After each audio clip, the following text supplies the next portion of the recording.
Okay, this is Peter from Populuxe Brewing, and at some point somebody asked us about our fermenter setup because we are a nano brewery. We do a barrel and a half, and we've got these Norwesco 55-gallon conical fermenters lined up here in the shop, and forgive the construction noises next door, but they're doing something nefarious over there. Anyway, a good place to start with the plastic conicals is where I started, which is the Hess Brewing Conicals for the Rest of Us. It's an awesome write-up, and I've never been down there to San Diego, but the guy's got a great blog and a lot of good information on how to use and function in the real world about with these conicals. I don't do a lot of the stuff. I mean, he's got a racking arm and all kinds of stuff there, which we don't do here. We just pull the beer right out of the top of the thing. These are the same ones that he lists in his blog. They're the INF fully draining, 60-degree conical. So a little bit about these things. We've got... we had some crazy ideas at some point that we would actually need a bubbler in these things, but we don't. Basically, what we've got here on these guys, and this one is crashing right now. It's winter time, and we're open to the elements essentially here in this little garage shop. But number one currently houses our double IPA, and so we've got some holes. This is how it comes. It comes with this lid, and it's this. You can see I've got 45 gallons in here of delicious beer, and basically the stands come with it, and the vessel comes with it, and the lid comes with it, and nothing else. And so I'll talk about the terminal gear here in a minute. But essentially what we've done is there's a blue plastic widget that comes in here when you first get it. Pop that sucker out, and then you just drop a bung in. See if I can get this out. So drop a bung in. You can see the thermal well. Basically, you want to run a stainless steel thermal well down the center of the bung, and then down the thermal well, you're dropping your temperature probe. Temperature probe runs down the side, and you can see it's hooked up to our Johnson control here. And it's not, right now our Johnson's set to 38, because we're trying to let it crash. And it's at 50.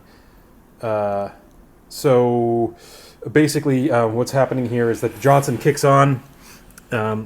It's plugged in over there.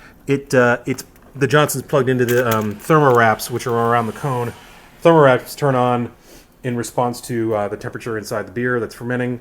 We have them wrapped around the cone because the theory being that as we heat the beer at the bottom, it rises through the column to the top. And if we wrapped it around the middle, I'd be a little nervous about getting a thermocline and having the yeast at the bottom get too cold and flock out, particularly with all the stainless steel terminal gear that we have here. Because it gets pretty cold. And right now they're here in the back of their shop, but in the wintertime they're in the cold room. So it's basically a threaded 2-inch off the bottom of the conical that goes into an elbow to get it away from the base of the stand. Then that drops down to 1.5 inches because it's the valves we were looking at. I was trying to think of this stuff in my head when I was ordering off Glacier Tanks online. And how I'd have it set up. And anyway, it works, so that's what we have. This is a ball valve, which stinks because it's not really sanitary. It has to be stripped apart every time that we sanitize these things. So you pull that apart and clean it, and then reattach it to the assembly. All this comes off every time we clean it. And we use Westmar chemicals. We use a combination of caustic, which is like a PBR substitute, and some nitric acid when we clean these, and we clean them every time we fill them. So basically that's it. You chill in as close to your fermentation temperature as you can get, and then you set the controller here with 2 firm wraps around the bottom of this thing we can raise about a degree an hour. Let's say it's, I chill in. It's wintertime right now, so we'll talk about winter chilling. I chill in at like 60, but I want to ferment at 64. I know that with this thing fully wrapped, like these guys are active here because, and you can see I've got insulation on them because they do lose temperature pretty easily if I'm trying to maintain it. Right now back here it's about 40 degrees, and let's find a good one. There, you can see this guy. I got some yeast on him. He's pretty grody. 67, it's probably set to 68, so it just clicked on right now to try and bump the temperature back up. Yeah, and like I said, back here it's probably, 50, 45, 50 degrees. So, we're able to maintain these at 67, 68, 66 pretty easily. This guy's probably set to 66, and he just dropped to 65. So it just clicks on and keeps the temperature stable while it's fermenting, and it seems to work pretty well. This is great because you don't have to try and cool it because it's only a barrel and a half, and also, there's no money in it. Just FYI. So yeah, there you go. That's our brewery setup. Keep our grains in these bins, and yeah, all the stuff. Our brew house. Chinese.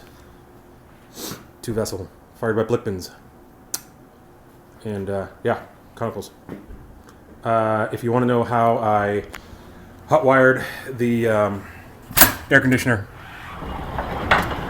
in my cold room, I'm going to have to tell you in another video because this one's getting a little long. But look, it also uses a Johnson control and a lot of electrical tape. So yeah, there you go. Thanks.